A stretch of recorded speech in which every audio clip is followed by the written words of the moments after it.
string of S2000 cars. It's early days of the Toyota dealer Gauteng rally, but Ficken already has a 5-second lead over teammate Kuhn. But more importantly though is the 23-second lead over championship rival Johnny Gemmel. Habig and Cronje are nearly half a minute back and will have it all to do if they want to help their teammates settle the championship. After the break, Toyota dealer Gauteng rally action continues with 2 more wet stages in and around Witbank and Middelburg. Ficken has moved one step closer to retaining his title by taking the early initiative. But Gemmel has shown in the past that he can handle the pressure.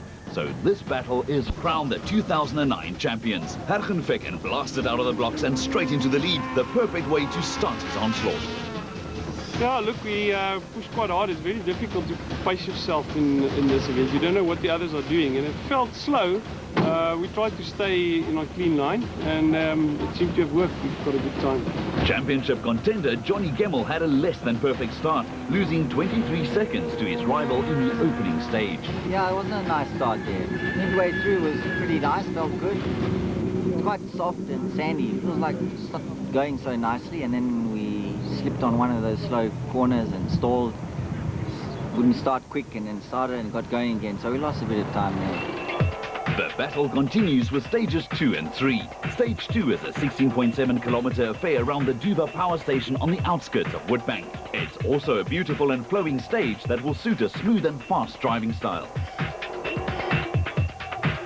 Duva is immediately followed by stage 3, an exact repeat of stage 1.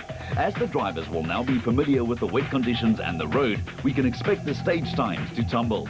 The only catch, however, is that there is no time to service the rally cars in between, forcing the drivers to look after their machines on both stages 2 and 3. The BP Ultimate Polo of Enzo Kuhn and Guy Hodgson was once again the first car to drive over virgin rally roads. Kuhn completed the 16 kilometers of wet roads around the Duva power station in a time of just 10 minutes and 6 seconds. On stage 3, the repeat of stage 1, Kuhn bettered his own time from earlier in the day by a massive 12 seconds to set the benchmark time of 19 minutes and 13 seconds. 70, flat right 2, flat 100, left 1, and bump into right 2 in. Ficken and Pierre Aries entered this loop of stages with a 5-second advantage over BP Ultimate teammate Kuhn. On stage 2, this lead grew by another 5 seconds as the current champion set the fastest time of all for his second consecutive stage win. On stage 3, Ficken's stage winning streak ended as his time was slower than the one set by Kuhn, albeit by only half a second. Into left 3. 150, stay left, small bump, then 100. Long right 7, over easy jump bridge, 950, caution jump. All eyes were now on the casual Toyota Auris of Johnny Gemmel and Peter Marsh. With a 23-second deficit after stage 1, Gemmel had it all to do now and pushed hard on stage 2 in order to close the gap to the flying Ficken. The target time was 10 minutes and 1 second. It looked close as he approached the flying finish, but no, 10 minutes and 2 seconds. It was clear that Gemmel had now found his rhythm and was back up to speed following his misfortunes from stage 1. On stage 3, the casual Toyota Auris was simply flying as he bettered his own time from earlier in the day by a massive 32 seconds to win the stage overall and to chip away at Ficken's lead. A little bit help here and there. From what was now fourth on the road, Jan Habig and Douglas Judd were opting for a more cautious approach. The multiple champions weren't confident with the slippery conditions and didn't want to take any risks so early on in the event. The BP Ultimate Polo set the 4th and 5th fastest times on these 2 stages respectively to occupy 4th on the overall standing. After a shaky start to the season, Mark Cronje has improved on every event, leading up to a commanding victory on the previous round. The casual Toyota Auris driver was fighting as always in an effort to lend some support to his teammate. But late in stage 2, he noticed a problem. I don't know, just not for us, eh? It looks like the engine's gone, so unfortunately, nothing we can do. Off to next year. Damn, what a pity, eh?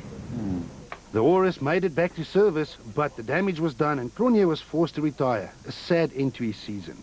Yeah, we had a good stage. We had a great start. That car felt really good, and sort of through a long left-hander, we just felt it sort of tighten up on us. So we're not quite sure what happened. but unfortunately it's broken, and here we are. So. With Cronje's demise, everyone moved up a position, including the new Africa Developments Toyota Runnix of Japie van Niekerk and Robin Houghton.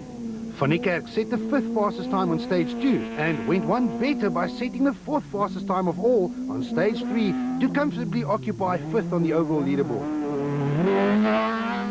Tien Subert had high hopes of a good result together with Scottish navigator Drew Sturrock in the Salom Group Polo, but his efforts got stuck in a water splash on stage 2, ending an otherwise impressive and consistent season. The Total Evolution Runnix of Fernando Rueda and Dave Lefkowitz were involved in a battle for 6th place with Class S2000 debutants Skalk Burger and Armand de Tooy. Rueda started these two stages 15 seconds behind Burger, but overtook Burger on stage 2 and managed to extend his lead by another 11 seconds on stage 3. Nearly 2 kilometers from the end, I caught Tien Subert standing in the middle of the water splash, and I couldn't get around him, and I had to reverse and come back and try to go around him, and finally I did. But I think we lost a lot of time. With a 9-second lead at the top of the leaderboard, Ergenvecken is in the perfect position to defend his title.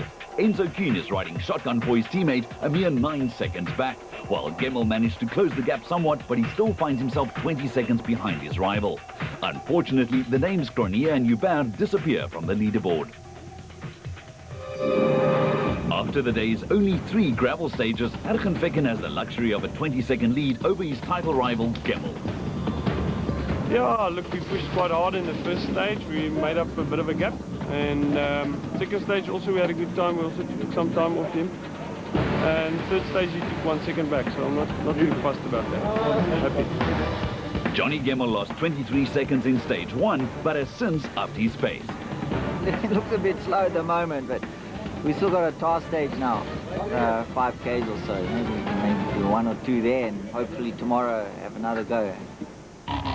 Gravel road racing is done for the day, as the teams head across the street from Barloworld Toyota to tackle each other on a so-called super special stage on tarmac.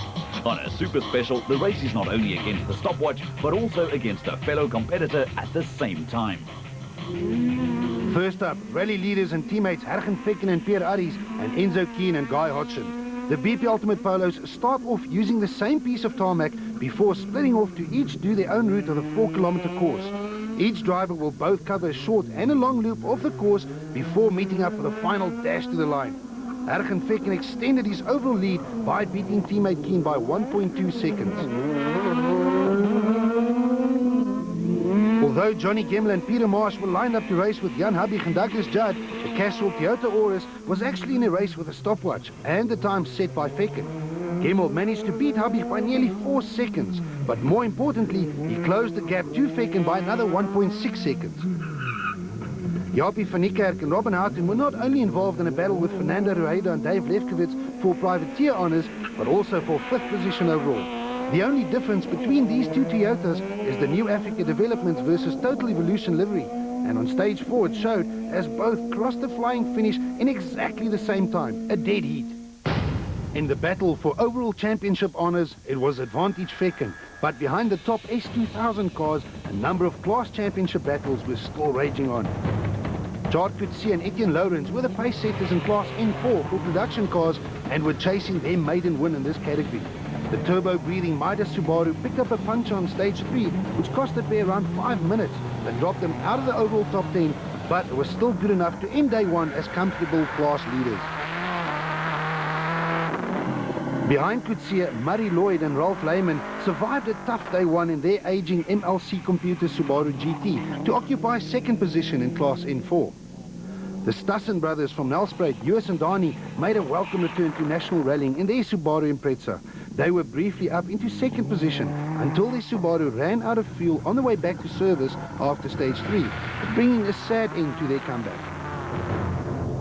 Class A7 is not only South Africa's premier front-wheel drive class and the last stepping stone before making it to the big time, but it's also home to the fantastic championship battle between the team motorized Toyota Runnix of Evan Hutchison and Alvin Coetzee and the Panhard Seats Triton Express Volkswagen Polo of Stefan Wilken and Greg Gericke.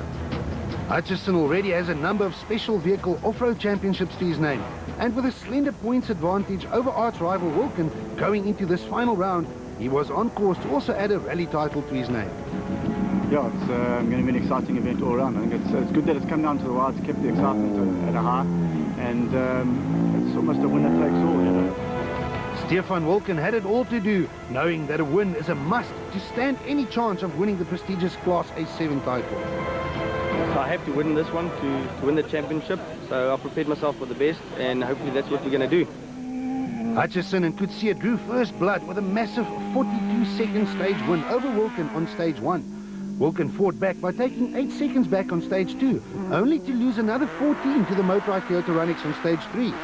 On stage 4, the last stage of day 1, it was much closer, as Hutchison only beat Wilken by 0.4 of a second, but he still had a very comfortable lead of more than 48 seconds going into day 2. The only other competitors in this rapid class is outgoing class champions Chris de Wit and Dean Redlinghuis in their Total Evolution Toyota Runnix, and the Liquimoli Toyota Corolla of Michael Otto and Tommy de Tooy. Unfortunately for both these teams, the Toyota Dealer Gauteng rally ended prematurely. The engine in the Corolla of Otto cried enough on stage 2, while de Wit suffered a roll late on stage 1. About 100-150 meters before the flying finish, there was a tight right-hander, and the car just dug in. It's lots of ruts. Class A6 is home to modified rally cars with engines smaller than 2 litres. Mohamed Musa and Grant Martin in the Total Evolution Toyota Auris have already clinched the class championship and continued their winning ways by dominating all 3 opening stages. The season ended badly for former class rivals Rodney Versage and Carolyn Swan in their Total Evolution Runnix. Versage initially held 2nd position until the gearbox in the Runnix expired on stage 3.